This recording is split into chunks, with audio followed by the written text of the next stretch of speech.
নমস্কার বন্ধুরা, তিয়াশাস রেসিপিতে সকলকে স্বাগত জানাই।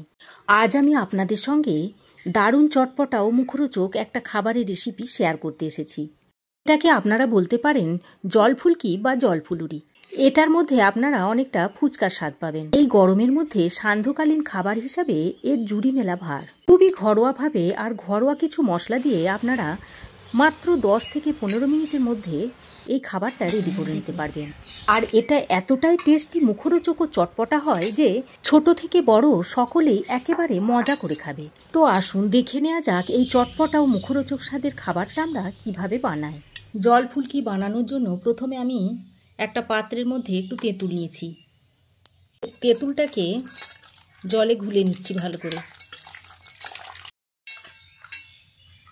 এই তেঁতুলটাকে জলের সঙ্গে গুলে তেঁতুলের কাতটাকে আমি বার করে নিয়েছি আর এগুলোকে ফেলে দিচ্ছি।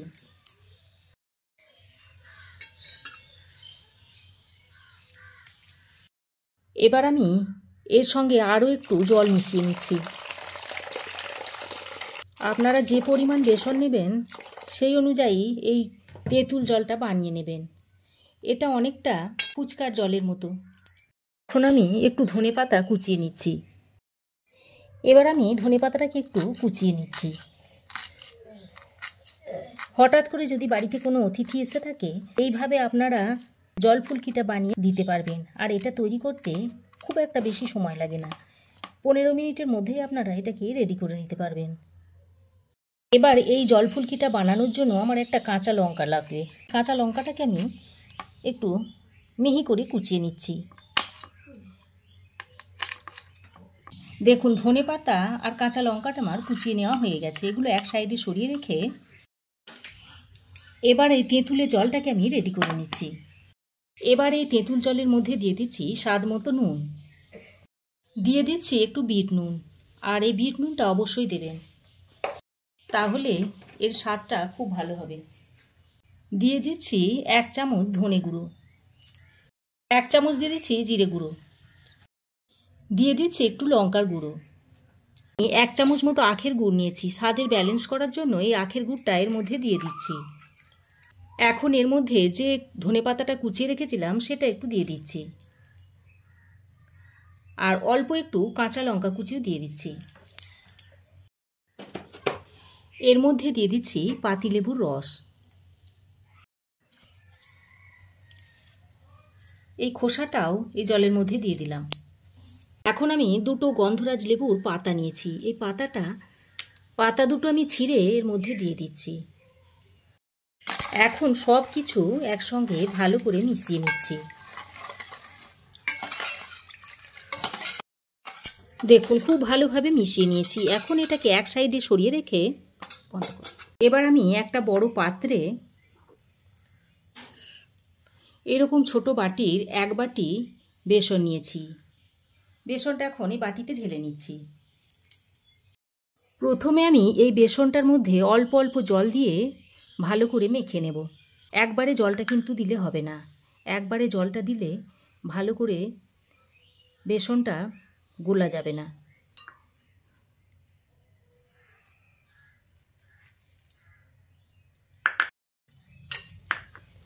প্রথমে আমি অল্প করে জল দিয়ে বেসনটাকে দেখুন মেখে নিয়েছি। এবার বেসনটাকে খুব ভালো করে ফেটিয়ে নিতে হবে। এমনভাবে ফেটিয়ে নিতে হবে যেন বেসনটা একেবারে হালকা হয়ে যায়। আর দেখবেন বেসনের কালারটা চেঞ্জ হয়ে যাবে। এইভাবে খুব ভালো করে আমি বেসনটাকে ফেটিয়ে নিচ্ছি। দেখুন, প্রায় 6-7 মিনিট ধরে আমি বেসনটাকে খুব ভালো করে ফেটিয়ে নিয়েছি। আর বেসনের কালার দেখুন একেবারে চেঞ্জ হয়ে গেছে। এবার আমি এ পর্যায়ে একটা বাটির মধ্যে জল নিয়ে একটু চেক করে আপনাদের দেখাচ্ছি। দেখুন, দেওয়ার সঙ্গে সঙ্গে কিভাবে উপরে ভেসে উঠছে, তার মানে খুব ভালোভাবে ফেটিয়ে নেওয়া হয়ে গেছে। বেসন ভালোভাবে ফেটিয়ে নেওয়া হয়ে গেলে এবার এর মধ্যে কিছু মশলা অ্যাড করে দিচ্ছি। দিয়ে দিচ্ছি স্বাদ মতো নুন, কালারের জন্য দিয়ে দিচ্ছি একটু হলুদের গুঁড়ো, সামান্য একটু দিয়ে দিচ্ছি লঙ্কার গুঁড়ো, দিয়ে দিচ্ছি 1 পিঞ্চ মতো হিং। হিংটা দিলে এর স্বাদটা খুব ভালো হবে। এখন আমি 1 টুকরো আদা নিয়েছি। এই আদাটা এর মধ্যে একটু গ্রেট করে দিয়ে দিচ্ছি।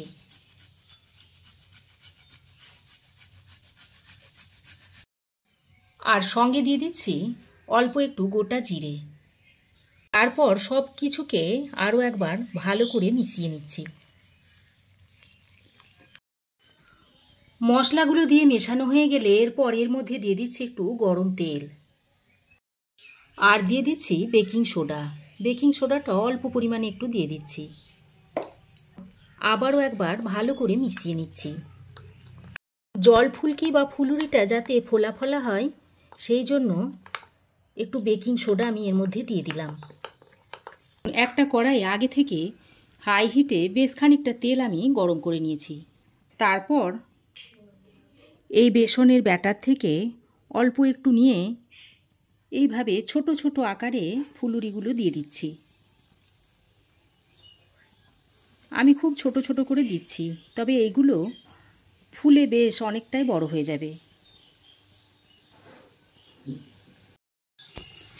ফুলকি বা ফুলুরিগুলোর এক সাইড ভালোভাবে হয়ে গেলে এইভাবে উল্টে দিচ্ছি।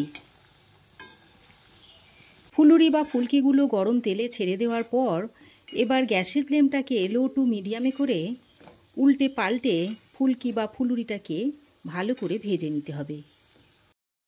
ফুলকিগুলো খুব ভালো করে ভেজে আমি এখন তুলে নিচ্ছি।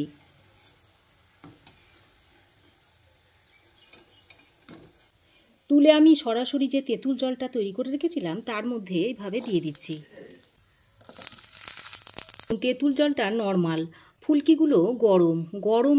ফুলকি তেঁতুল জলের মধ্যে পড়লে জলটা খুব ভালোভাবে টেনে নেবে।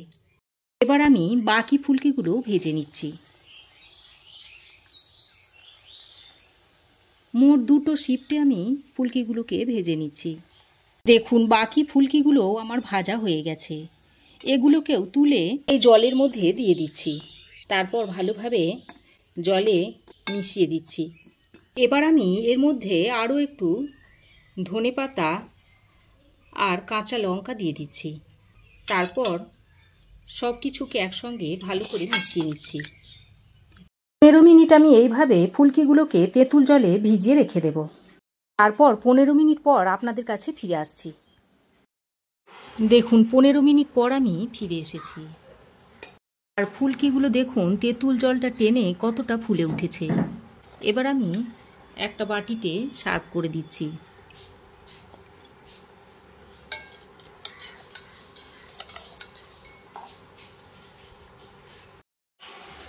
যখন সার্ভ করবেন তখন তেঁতুল জলটা একটু বেশি করে দিয়ে দেবেন।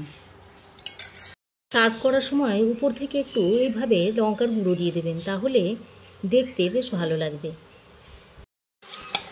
এবার একটা জল ফুলকি আপনাদের কেটে দেখাচ্ছি দেখুন। আর ভিতরটাও দেখুন কত সুন্দর হয়েছে।